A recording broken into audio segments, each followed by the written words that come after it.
Hello, and welcome to The Essential Read. My name is Isaac, and my goal is to bring you a bunch of classic audiobooks in an easy and accessible way. This show is brought to you by my store. You can purchase all my audiobooks after publication on YouTube or on your podcast platforms. They're for €5. It is one of the easiest ways to support me, and it would really, really make my day to see another purchase there. It means so much. Let's get started. The Scarlet Letter by Nathaniel Hawthorne. Chapter 2. The Marketplace. The grass plot before the jail in Prison Lane on a certain summer morning, not less than 2 centuries ago, was occupied by a pretty large number of the inhabitants of Boston, or with their eyes intensely fastened on the iron-clamped oaken door. Amongst any other population, or at a later period in the history of New England, the grim rigidity that petrified the bearded physiognomies of these good people would have argued some awful business in hand. It could have bestokened nothing short of the anticipated execution of some noted culprit, on whom the sentence of a legal tribunal had but confirmed the verdict of public sentiment. But, in that early severity of the Puritan character, an inference of this kind could not so indubitably be drawn. It might be that a sluggish bondservant, or an undutiful child, whom his parents had given over to the civil authority, was to be corrected at the whipping post. It might be that an antinomian, a Quaker, or another heterodox religionist was to be scourged out of the town, or an idle and vagrant Indian, on whom the white man's firewater had made righteous about the streets, was to be driven with stripes into the shadow of the forest. It might be, too, that a witch, like old Mistress Hibbins, the bitter-tempered widow of the magistrate, was to die upon the gallows. In either case, there was very much the same solemnity of demeanour on the part of the spectators, as befitted a people among whom religion and law were almost identical, and in whose character both was so thoroughly interfused that the mildest and severest acts of public discipline were alike made venerable and awful. Meagre, indeed, and cold was the sympathy that a transgressor might look for from such bystanders at the scaffold. On the other hand, a penalty which, in our days, would infer a degree of mocking infamy and ridicule, might then be invested with almost as stern a dignity as the punishment of death itself. It was a circumstance to be noted on the summer morning when our story begins its course, that the woman, of whom there were several in the crowd, appeared to take a particular interest in whatever penal infliction might be expected to ensue. The age had not so much refinement that any sense of impropriety restrained the wearers of petticoat and farthingale from stepping forth into the public ways and wedging their not unsubstantial persons, if occasions were, into the throng nearest the scaffold at an execution.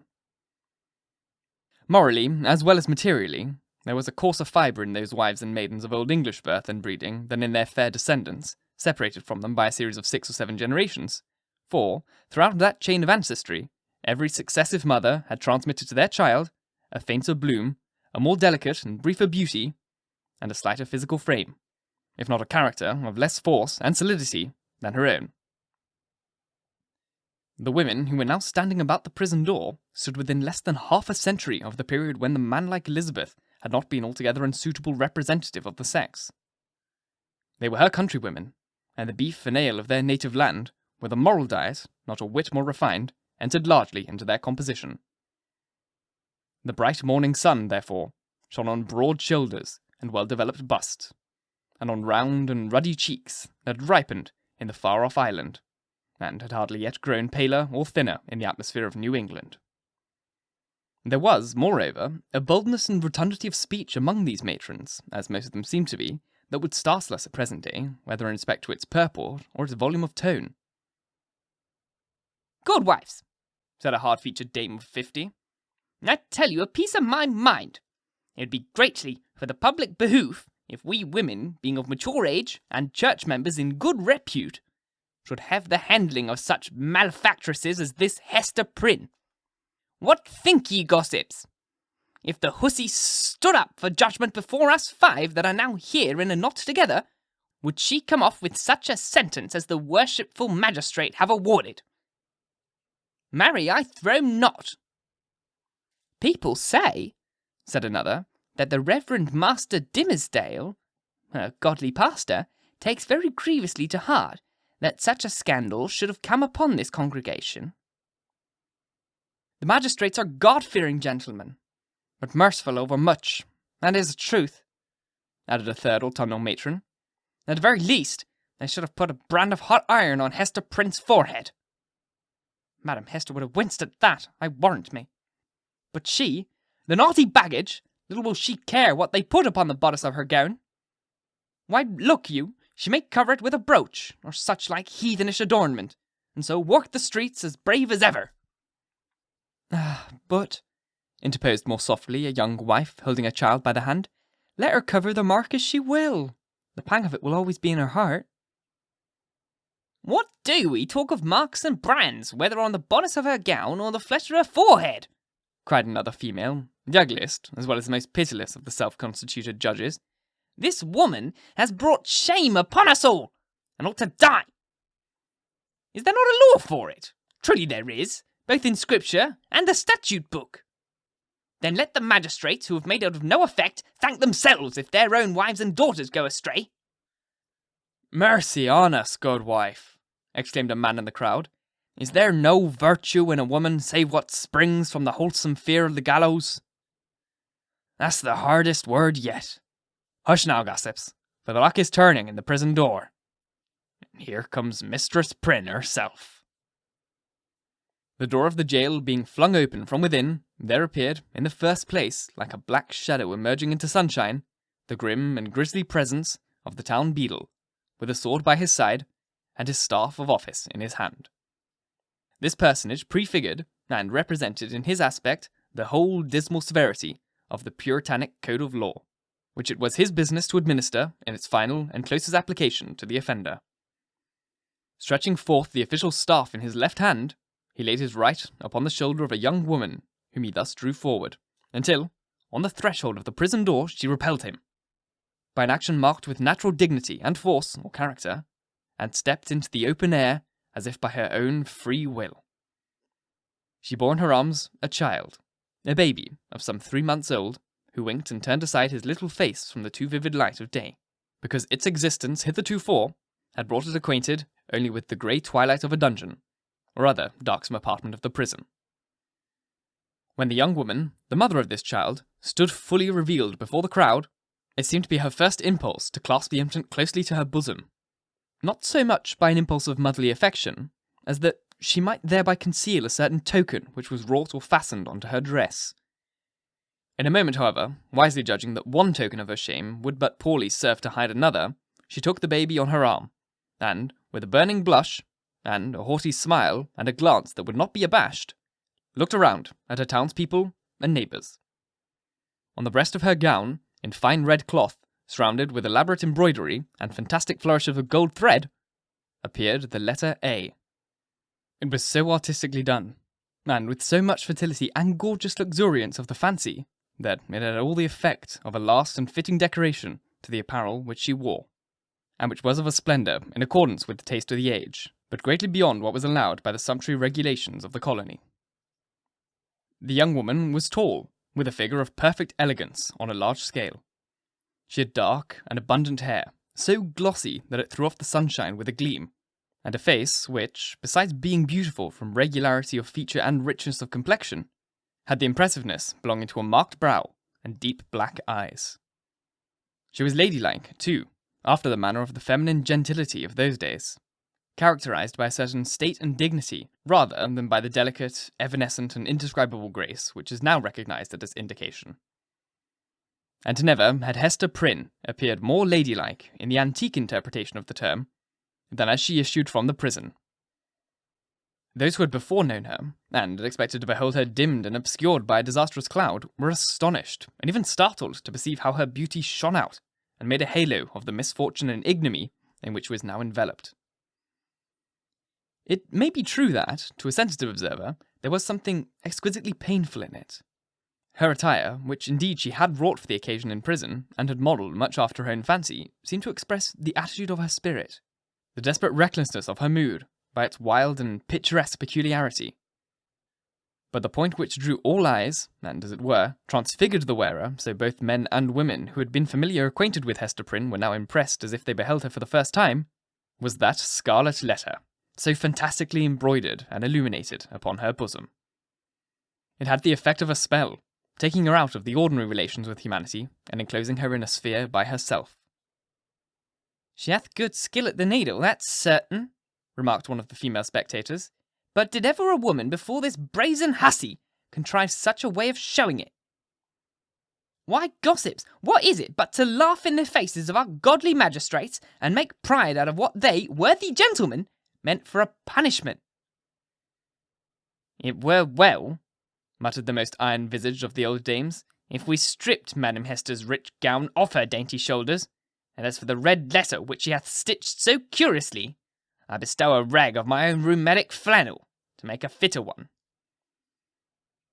"Oh, peace, neighbours, peace," whispered their youngest companion.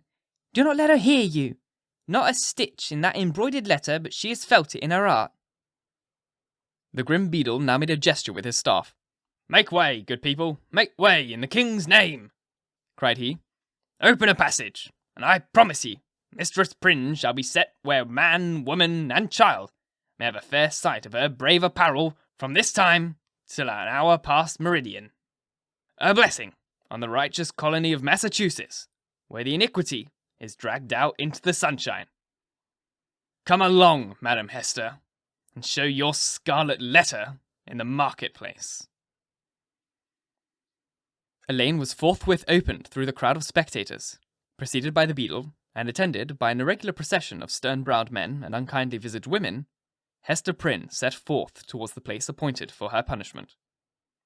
A crowd of eager and curious schoolboys, understanding little of the matter in hand except that it gave them a half-holiday, ran before her progress, turning their heads continually to stare into her face and at the wrinkling baby in her arms, and at the ignominious letter on her breast.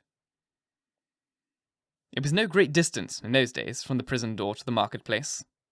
Measured by the prisoner's experience, however, it might be reckoned a journey of some length, for, haughty as her demeanour was, she perchance underwent an agony from every footstep of those that thronged to see her, as if her heart had been flung into the street for them all to spurn and trample upon. In our nature, however, there is a provision, alike marvellous and merciful, that the sufferer should never know the intensity of what he endures by its present torture, but chiefly by the pang that rankles after it.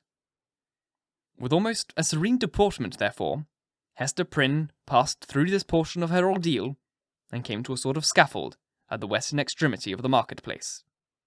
It stood nearly beneath the eaves of Boston's earliest church, and appeared to be a fixture there.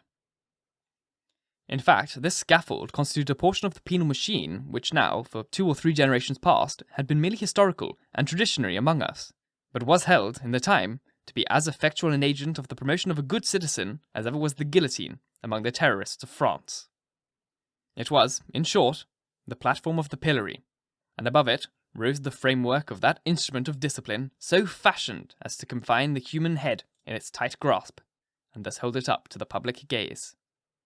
The very ideal of ignominy was embodied and made manifest in this contrivance of wood and iron. There can be no outrage, methinks, against our common nature, whatever be the delinquencies of the individual, no outrage more flagrant than to forbid the culprit to hide his face for shame, as was the essence of this punishment to do. In Hester Prynne's instance, however, as not infrequently in other cases, her sentence bore that she should stand a certain time upon the platform, but without undergoing that gripe about the neck and confinement of the head, the proneness to which was the most devilish characteristic of this ugly engine. Knowing well her part, she ascended a flight of wooden steps, and was thus displayed to the surrounding multitude at about the height of a man's shoulders above the street.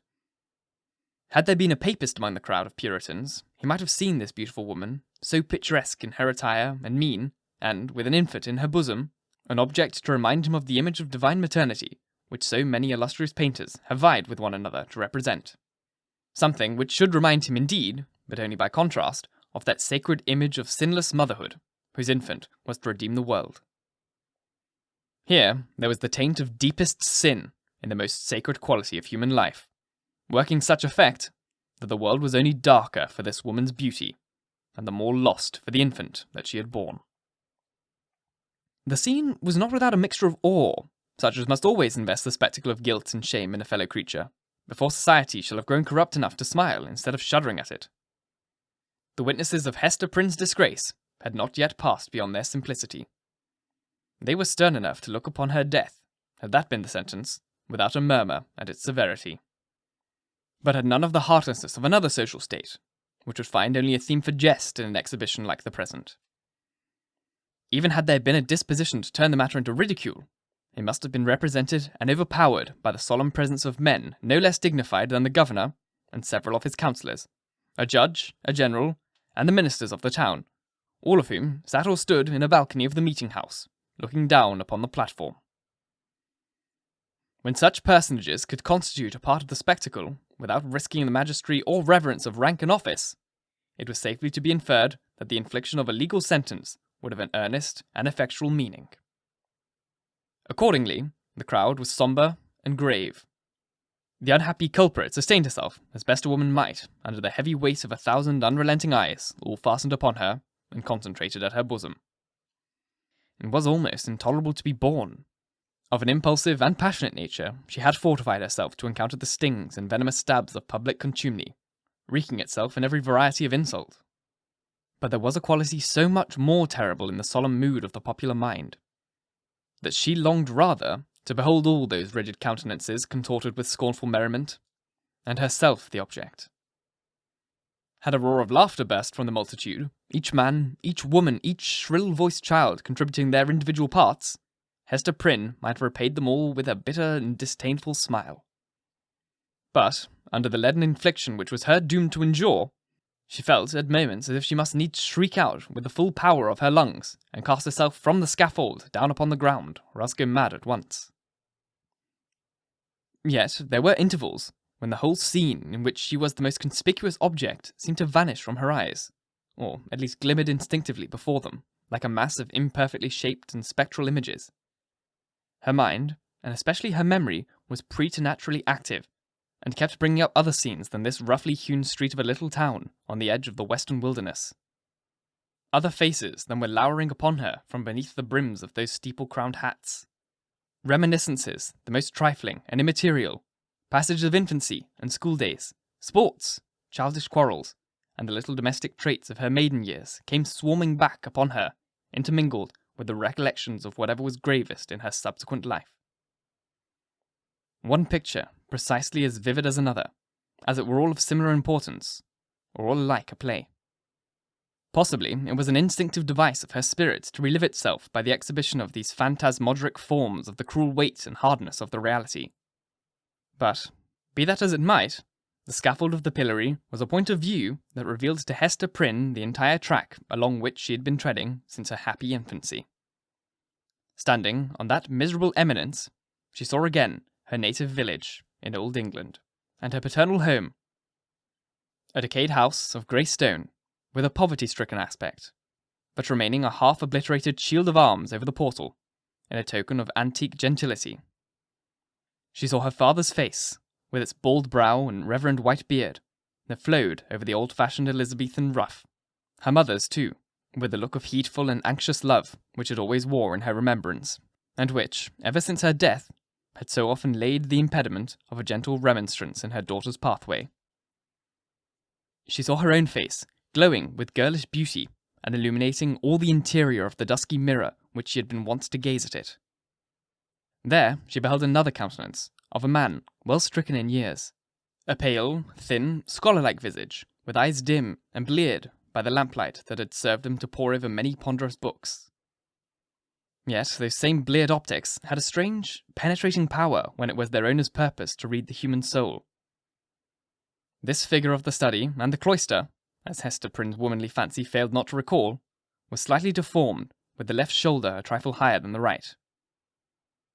Next rose before her, in memory's picture gallery, the intricate and narrow thoroughfares, the tall, grey houses, the huge cathedrals, and the public edifices, ancient in date and quaint in architecture, of a continental city, where a new life had awaited her, still in connection with the misshapen scholar. A new life, but feeding itself on time-worn materials, like a tuft of green moss on a crumbling wall. Lastly, in lieu of these shifting scenes, came back the rude marketplace of Puritan settlement, with all the townspeople assembled and levelling their stern regards at Hester Prynne. Yes, at herself, who stood on the scaffold of the pillory, an infant in her arm, and the letter A, in scarlet, fantastically embroidered with gold thread upon her bosom. Could it be true? She clutched the child so fiercely to her breast that it sent forth a cry. She turned her eyes downward at the scarlet letter, and even touched it with her finger to assure herself that the infant and the shame were real. Yes. These were her realities. All else had vanished. Thank you so very much for listening. If you enjoyed, please like, comment, share, all that jazz. And if you really enjoyed, do subscribe because there's more to come. And if you're listening on podcast, please leave a review. It is the best way to get this in front of as many people as possible, and it would really make my day. Once again, thank you for listening. And until next time, bye-bye.